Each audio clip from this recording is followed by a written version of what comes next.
Normal ওয়েতে রান্না করলেও গরু মাংসটা খেতে সেই মজা হয়েছে। ঘরে থাকা মশলা দিয়ে দারুণ স্বাদের রান্না করা গরুর মাংস। হাই ভিউয়ার্স, রান্নাটা হবে একদম বাবুর্চির মতো, তাও আবার ঘরে থাকা মশলা দিয়ে। দারুণ স্বাদের এই গরুর মাংস রান্না করে আপনি প্রশংসার পাত্র হয়ে যাবেন। রান্না শুরু করার প্রথমেই একটি গরম মশলা তৈরি করব। এখানে সব ধরনের রান্নার মশলা গুঁড়া করে পরিমাণ মতো নিয়েছি। এই গরম মশলার একটা ভিডিও দেওয়া আছে, চাইলে সেটাও ফলো করতে পারেন। প্রথমে একটি পাত্রে দিয়ে দিলাম 1 কাপ তেল, দিয়ে দিলাম 2 কাপ পেঁয়াজ। পেঁয়াজটা কিছুটা নরম ও হালকা ব্রাউন কালার হয়ে এলে দিয়ে দিব দারচিনি ও তেজপাতা।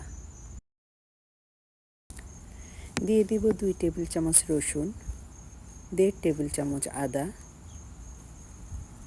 দিয়ে কিছুক্ষণ নাড়াচাড়া করে নিব। দিয়ে দিব 2 চা চামচ গুঁড়া মরিচ,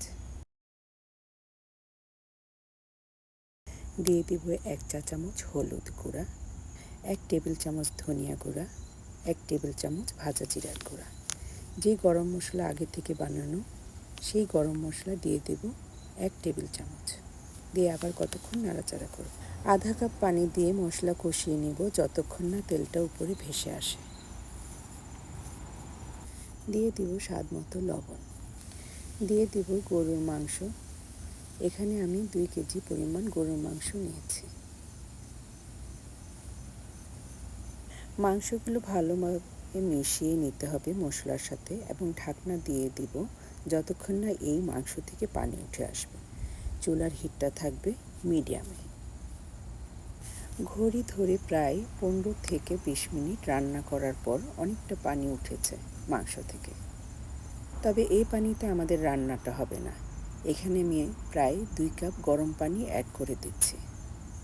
মাংস থেকে যে পানি উঠেছে এবং অ্যাড করা পানি মিলিয়ে যেন রান্নাটা কমপ্লিট হয়ে যায়।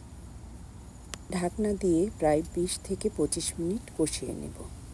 প্রায় 20 মিনিট পর আলু দিয়ে দেব। যদি আপনারা আলুটা না চান তাহলে এটা স্কিপও করতে পারেন। আর দিয়ে দিব পেঁয়াজ বেরেস্তা। আলু ও পেঁয়াজ বেরেস্তা দিয়ে খুব ভালোভাবে নেড়েচেড়ে আরও 20 থেকে 25 মিনিট রান্না করে নেব। এই পর্যায়ে চুলার হিটটা থাকবে মিডিয়াম টু লো এর মাঝামাঝি, যাতে আলুটা সুন্দরভাবে সিদ্ধ হয়ে যায় এবং সাথে সাথে মাংসটাও নরম হয়ে আসবে। 20 মিনিট পরেই যখন দেখব মাংসের তেলটা উপরে উঠে আসছে, তখনই দিয়ে দিব আরও 1 টেবিল চামচ গরম মশলা এবং নাড়াচাড়া করে মিশিয়ে নিব।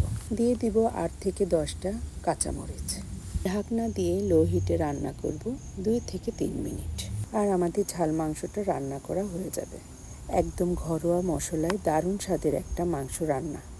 কিছু কিছু টিপস এবং ট্রিক্স ফলো করলেই আপনার রান্না করা গরুর মাংস হয়ে উঠবে অসাধারণ। অন্তত একবার রান্না করে দেখুন, আপনি সকলে প্রশংসার পাত্র হয়ে যাবেন।